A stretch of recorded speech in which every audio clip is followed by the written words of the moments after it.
حضرت علی: تم نے ہم سے بغاوت کیوں کی ہے؟ خارجی: اس لیے کہ تم نے صفین میں ثالثی کو قبول کیا۔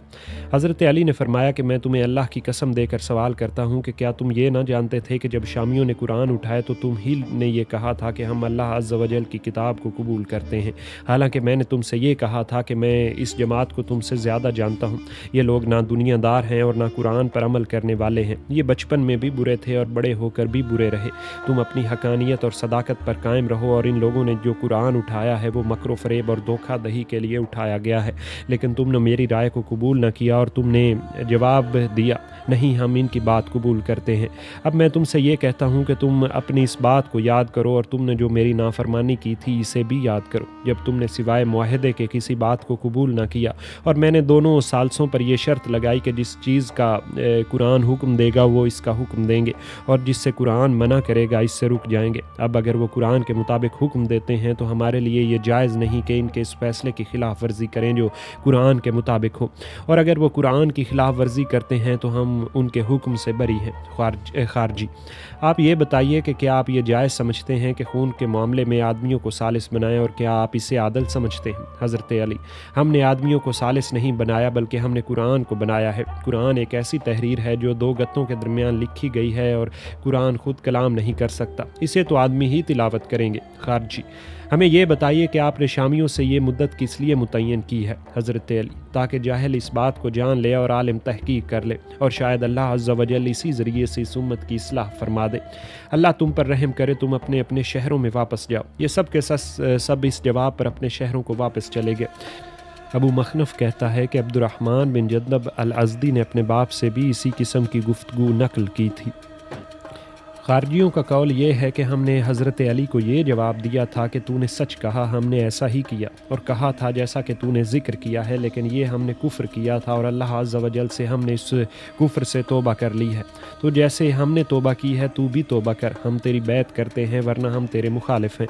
حضرت علی نے ہم سے اس بات پر بیعت لی اور فرمایا کہ اپنے اپنے گھروں کو جاؤ، ہم 6 ماہ تک انتظار کریں گے تاکہ یہ سامان کو جمع کیا جا سکے اور سواریاں تازہ دم کی جا سکے، پھر ہم دشمنوں کے مقابلے پر جائیں گے۔ مان بن یزید الاخنس السلمی حضرت علی کے پاس آئے تاکہ جلد از جلد فیصلہ کرانے پر انہیں آمادہ کریں۔ مان نے کہا کہ معاویہ نے اپنا عہد پورا کیا ہے اور آپ بھی اپنا عہد پورا کیجیے، کہیں یہ بکر اور تمیم کے بدو آپ کو اس کام سے غافل نہ کر دیں۔ حضرت علی نے ثالثیوں کو فیصلہ کرنے کا حکم دیا۔ جب حضرت علی صفین سے چلے تھے تو یہ فیصلہ ہوا تھا کہ ہر 2 حکم 400 آدمی لے کر دومت الجندل آئیں گے۔ واقدی کہتا ہے کہ سعد بھی ان لوگوں کے ساتھ آئے جنہیں ثالث اپنے ساتھ لائے تھے، اور ان کا بیٹا عمران سے ازرج چلنے پر برابر اصرار کرتا رہا، لیکن یہاں پہنچ کر وہ اپنی اس آمد پر شرمندہ ہوا، اس لیے انہوں نے بیت المقدس سے عمرہ کا احرام باندھا اور عمرہ کے لیے واپس چلے گئے۔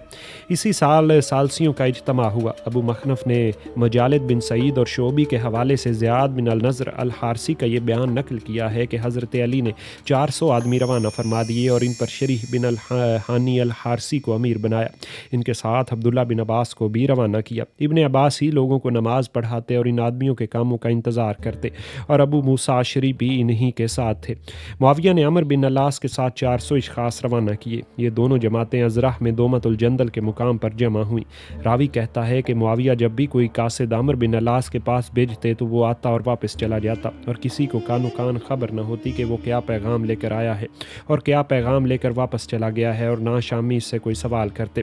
اس کے برعکس جب حضرت علی کا کوئی قاصد ابن عباس کے پاس آتا تو عراقی فوراً ابن عباس سے سوال کرتے کہ امیر المومنین نے آپ کو کیا تحریر کیا ہے، اور اگر ابن عباس کچھ چھپاتے تو یہ لوگ ان پر مختلف قسم کی بدگمانیاں کرتے اور کہتے کہ ہمارا خیال ہے کہ انہوں نے ایسا ایسا لکھا ہوگا۔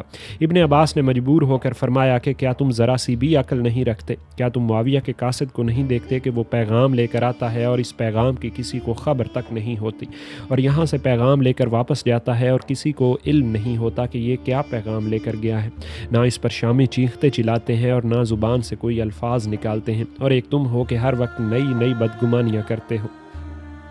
راوی کہتا ہے کہ ان لوگوں کے ساتھ عبداللہ بن عمر، عبداللہ بن زبیر، عبد الرحمن بن الحارث بن حشام المخزومی، عبد الرحمن بن عبد یغوث الظاہری، ابو جہم بن حذیفہ العدی اور مغیرہ بن شعبہ بھی آئے تھے۔ عمر بن سعد اپنے والد حضرت سعد بن ابی وقاص کے پاس گیا جو بنی سلیم کی وادی میں ایک چشمے پر مقیم تھے۔ اس عمر بن سعد نے بعد میں واقعہ کربلا میں حضرت امام حسین کی مخالفت میں یزید کی افواج کی سربراہی کی تھی، اور جس کے نتیجے میں حضرت امام حسین اور ان کے ہمراہی شہید ہوئے۔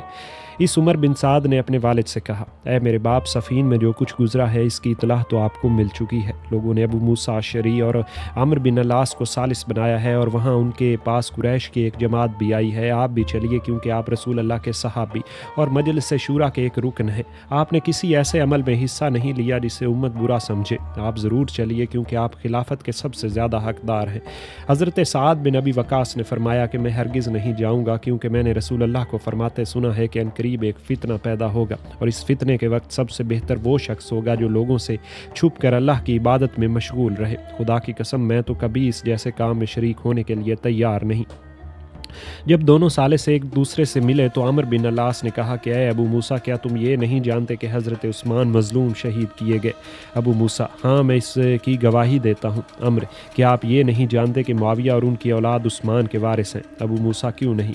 عمرو: تو اللہ عز و جل کا ارشاد ہے کہ اور جو شخص مظلوم قتل کیا جائے تو ہم اس کے ولی کو قصاص کی قدرت دی ہے، اور اسے چاہیے کہ وہ قتل میں زیادتی نہ کرے، کیونکہ اس کی مدد کی جاتی ہے۔ تو اے ابو موسیٰ، آخری امر میں کیا رکاوٹ ہے کہ معاویہ کو خلیفہ بنا دیا جائے، کیونکہ معاویہ عثمان کے وارث اور قریش کے خاندان سے تعلق رکھتے ہیں، جیسا کہ آپ کو علم ہے۔ اگر آپ کو یہ خوف ہے کہ لوگ یہ کہیں گے کہ آپ نے معاویہ کو کیسے خلیفہ بنا دیا، حالانکہ انہیں تو اسلام میں سبقت حاصل نہیں، تو آپ یہ دلیل پیش کر سکتے ہیں کہ معاویہ عثمان خلیفہ مظلوم کے وارث ہیں اور ان کے قصاص کا مطالبہ کر رہے ہیں۔ اس کے علاوہ وہ سیاست اور تدبر میں علی سے زیادہ ماہر اور زوجہ رسول ام حبیبہ کے بھائی ہیں، اور خود بھی حضور صلی اللہ علیہ وآلہ وسلم کی صحبت میں رہے ہیں، اسی لیے وہ بھی صحابہ میں داخل ہیں۔ پھر عمر نے انہیں حکومت پیش کی اور کہا، اے ابو موسیٰ، اگر معاویہ خلیفہ بن گئے تو وہ آپ کی عزت کریں گے، اور جو کسی اور خلیفہ نے نہ کی ہوگی۔ ابو موسیٰ: اے عمر، اللہ عز و جل سے ڈر۔ تو نے معاویہ کی شرافت بیان کی ہے، تو وہ اس قسم کی شرافت نہیں جس کے باعث اسے خلافت سونپ دی جائے، اور اگر اس سے شرافت کی بنیاد پر خلافت مل جایا کرتی تو اس خلافت کا سب سے زیادہ حقدار ابرہہ بن الصباح ہوتا۔ یہ خلافت تو اہل دین اور اہل فضل کا حق ہے۔ اس لحاظ سے میں اگر کسی کو خلیفہ بناتا تو اس شخص کو خلافت دیتا جو قریش میں سب سے زیادہ افضل ہیں، یعنی علی بن ابی طالب۔ تمہارا یہ کہنا کہ معاویہ خون عثمان کے وارث ہیں، تو تم معاویہ کو خلیفہ بنا دو، لیکن میں نہیں کر سکتا کہ میں معاویہ کو خلیفہ بنا دوں اور مہاجرین اولین کو چھوڑ دوں۔ باقی تم نے جو حکومت کی پیشکش کی ہے، خدا کی قسم اگر معاویہ مجھے اپنی تمام حکومت بھی دے دے گا تب بھی میں اس کی حکومت کا حاکم نہ بنوں گا۔ میں اللہ عز و جل کے احکام پر رشوت نہیں لیتا۔ ہاں، اگر تو چاہے تو عمر بن الخطاب کا نام زندہ کر دے۔ ابو مخنف نے ابو الخباب الکلبی کا یہ قول نقل کیا ہے کہ ابو موسیٰ اشعری نے فرمایا، خدا کی قسم اگر میرے بس میں ہوتا تو میں حضرت عمر کا نام زندہ کر دیتا۔ اس پر عمرو بن العاص نے کہا کہ اگر تم ابن عمر سے بیعت کرنا چاہتے ہو تو میرے بیٹے میں کیا کمی ہے، حالانکہ آپ اس کے فضل و صلاح کے منکر نہیں ہو سکتے۔ ابو موسیٰ نے جواب دیا، یقیناً تیرا بیٹا ایک سچا آدمی ہے، لیکن تو نے اسے فتنے میں مبتلا کر دیا ہے۔ ابو مخنف نے محمد بن اسحاق کے ذریعے ابن عمر کے غلام نافع سے نقل کیا ہے کہ عمرو بن العاص نے ابو موسیٰ کی اس بات پر جواب دیا کہ اس کام کے لیے ایسے آدمی کی ضرورت ہے جو داڑھی رکھتا ہو تاکہ اچھی طرح کھا سکے اور چبا سکے۔ ابن عمر میں تو غفلت پائی جاتی ہے۔ اس پر عبداللہ بن زبیر نے عبداللہ بن عمر سے کہا کہ ذرا سمجھو اور ہوشیاری سے کام لو۔ عبداللہ بن عمر نے ارشاد فرمایا کہ نہیں، خدا کی قسم میں تو خلافت پر کبھی رشوت نہ دوں گا۔ اور اس کے بعد عمرو بن العاص نے فرمایا کہ عرب کی جب تلواریں ٹوٹ چکی اور نیزے بیکار ہو چکے تو اے عمر، انہوں نے تجھ پر بھروسہ کیا کہ اب تو انہیں دوبارہ فتنے میں مبتلا نہ کر۔ ابو مخنف نے نضر بن ساحل الابسی کا یہ بیان نقل کیا ہے کہ غزوہ سجستان میں شریح بن ہانی کے ساتھ شریک تھا۔ انہوں نے مجھ سے بیان کیا کہ علی نے ان کے ذریعے عمرو بن العاص کو چند باتیں کہلوا کر بھیجی تھی۔ فرمایا تھا، اے شریح، جب تو عمرو سے ملاقات کرے تو ان سے کہنا کہ علی نے تجھ سے کہا کہ اللہ عز و جل کے نزدیک لوگوں میں سب سے زیادہ افضل وہ شخص ہوگا جسے حق پر عمل کرنا سب سے زیادہ محبوب ہوگا، خواہ اس کے عمل میں کچھ نقص اور کمی ہو، اور تمام مخلوق میں اللہ سے بعید ترین وہ شخص ہوگا جسے باطل پر عمل کرنا زیادہ زیادہ محبوب ہوگا، خواہ پھر وہ حق پر کتنی کثرت سے عمل کیوں نہ کرے۔ خدا کی قسم تم یہ خوب جانتے ہو کہ حق کس جانب ہے، اور آپ جان بوجھ کر جاہل نہ بنے۔ اگر تجھے حق چھوڑنے کے لیے کچھ لالچ دیا گیا ہے تو یاد رکھ کہ اس کے ذریعے اللہ اور اس کے دوستوں کا دشمن بن جائے گا، اور اس وقت خدا کی قسم تجھے جو دولت ایمان دی گئی ہے وہ تجھ سے ختم ہو جائے گی۔ تجھ پر افسوس، تو خائن کی جانب سے جھگڑا نہ کر اور نہ ظالموں کا مددگار بن۔ میں وہ دن جانتا ہوں جس روز تجھے اس پر شرمندگی ہوگی، اور وہ تیری وفات کا دن ہوگا۔ تو اس روز اس کی تمنا کرے گا کہ تو نے کسی مسلمان سے دشمنی نہ کی ہوتی اور نہ کسی فیصلے پر رشوت لی ہوتی۔ شریح بن ہانی کہتے ہیں کہ میں نے حضرت علی کا یہ قول عمر تک پہنچایا۔ عمر بن العاص کے چہرے کا رنگ تبدیل ہو گیا۔ پھر عمر نے کہا کہ میں کیسے علی کا مشورہ قبول کروں یا اس کا کام پورا کروں، اور کیسے اس کی رائے پر چلوں۔ شریح کہتے ہیں کہ میں نے عمر سے کہا کہ اے نابغہ کے بیٹے، تو کیسے اپنے مالک اور اپنے سردار کا مشورہ قبول نہیں کرتا، جو نبی کریم صلی اللہ علیہ وآلہ وسلم کے بعد سب کے سردار ہیں، اور تو ان کی رائے کیسے قبول نہیں کرتا، جبکہ ابو بکر اور عمر جو تجھ سے بہتر تھے ان سے مشورہ کرتے اور ان کی رائے پر عمل کرتے تھے۔ عمر نے جواب دیا کہ مجھ جیسا شخص تجھ جیسے شخص سے بات نہیں کر سکتا۔ میں نے جواب دیا تو کون سے باپ دادا کی وجہ سے نفرت کرتا ہے، کیا اپنے کنجوس باپ کی وجہ سے یا اپنی ماں نابغہ کی وجہ سے؟ شریح کہتے ہیں کہ یہ سن کر عمر اپنی جگہ سے کھڑا ہو گیا اور میں بھی اس کے ساتھ کھڑا ہو گیا۔ ابو مخنف نے ابو خباب الکلبی سے نقل کیا ہے کہ جب عمر بن العاص دومت الجندل میں ابو موسیٰ اشعری سے ملے تو عمر نے ابو موسیٰ کو پہلے اپنا فیصلہ سنانے پر مجبور کیا اور کہا کہ آپ رسول اللہ کے صحابی اور مجھ سے عمر میں بڑے ہیں، اس لیے آپ پہلے اعلان کریں تو میں بھی اعلان کروں۔ عمر ہر معاملے میں اسی طرح ابو موسیٰ کو آگے کر دیا کرتے تھے، اور اسی طرح ہر معاملے میں انہیں کہہ دیا کرتے تھے، اور چاہتے یہ تھے کہ ان سے علی کی خلافت کو ختم کروانے کا اعلان کریں۔ راوی کہتا ہے کہ ان دونوں نے علی اور معاویہ کے معاملے پر غور کیا اور کسی بات پر ان کا اتفاق نہ ہو سکا۔ عمر نے ابو موسیٰ کے سامنے معاویہ کا نام پیش کیا اور ابو موسیٰ نے انکار کیا۔ پھر عمر نے اپنے بیٹے عبداللہ کا نام پیش کیا، لیکن ابو موسیٰ نے اس رائے پر بھی انکار کر دیا۔ ابو موسیٰ نے عمر بن العاص کو عبداللہ بن عمر کی بیعت پر آمادہ کرنا چاہا، لیکن عمر نے اس سے انکار کر دیا۔ اس کے بعد عمر نے ابو موسیٰ سے دریافت کیا، پھر آخر آپ کی کیا رائے ہے؟ ابو موسیٰ: میری رائے تو یہ ہے کہ ہم ان دونوں شخصوں کو معزول کر دیں اور اس خلافت کو مسلمانوں کے مشورے پر چھوڑ دیں، اور مسلمان اپنے لیے جسے چاہیں اسے خلیفہ بنا لیں۔ عمر: صحیح رائے تو وہی ہے جو آپ نے دی ہے۔ اس کے بعد یہ دونوں لوگوں کے پاس گئے، تمام لوگ جمع تھے۔ عمر نے ابو موسیٰ سے کہا کہ آپ انہیں بتا دیجئے کہ ہم ایک رائے پر متفق اور متحد ہو چکے ہیں۔ ابو موسیٰ نے لوگوں سے کہا کہ میں اور عمر بن العاص ایک رائے پر اتفاق کر چکے ہیں، اور ہمیں امید ہے کہ اللہ عز و جل اس رائے کے ذریعے اس امت کی اصلاح فرما دے گا۔ عمر نے کہا کہ ابو موسیٰ سچ بولتے اور نیک بات کرتے ہیں۔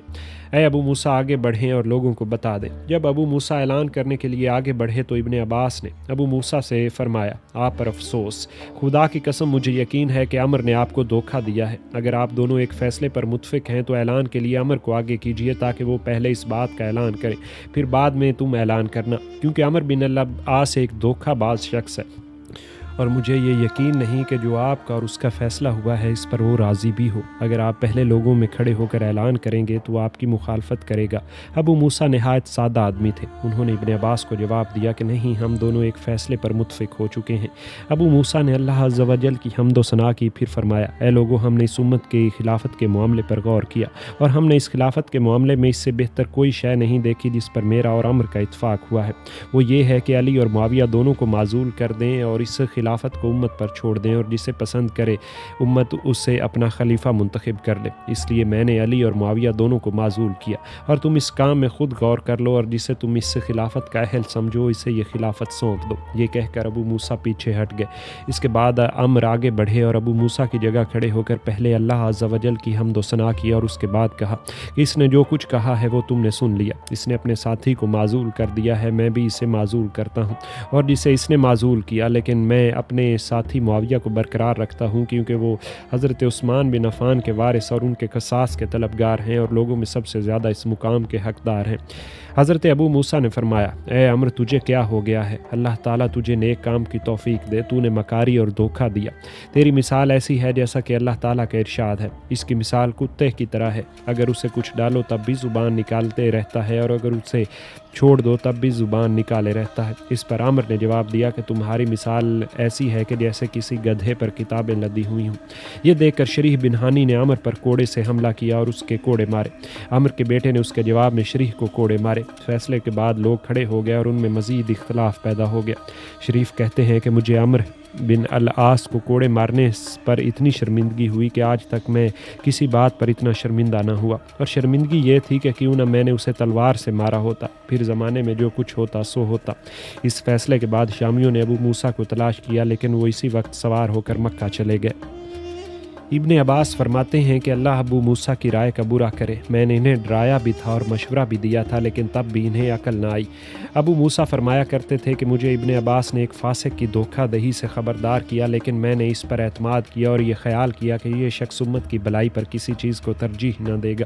فیصلے کے بعد عمر اور شامی معاویہ کے پاس واپس چلے گئے۔ ان لوگوں نے معاویہ کو خلافت سونپ دی اور ابن عباس اور شری حضرت علی کے پاس واپس آ گئے۔ حضرت علی کا قاعدہ تھا کہ جب صبح نماز پڑھتے تو اس میں قنوت پڑھتے اور فرماتے کہ اے اللہ معاویہ، عمر بن العاص، ابو اللہ اور سلمی، حبیب بن مسلمہ، عبد الرحمن بن خالد، ضحاک بن قیس اور ولید بن عقبہ پر لعنت فرما۔ جب معاویہ کو یہ خبر پہنچی تو انہوں نے بھی قنوت شروع کر دی، اور قنوت میں علی، ابن عباس، اشتر، حسن اور حسین پر لعنت بھیجتے۔ واقدی کا قول ہے کہ ثالثیوں کا اجتماع شعبان 38 ہجری میں ہوا تھا۔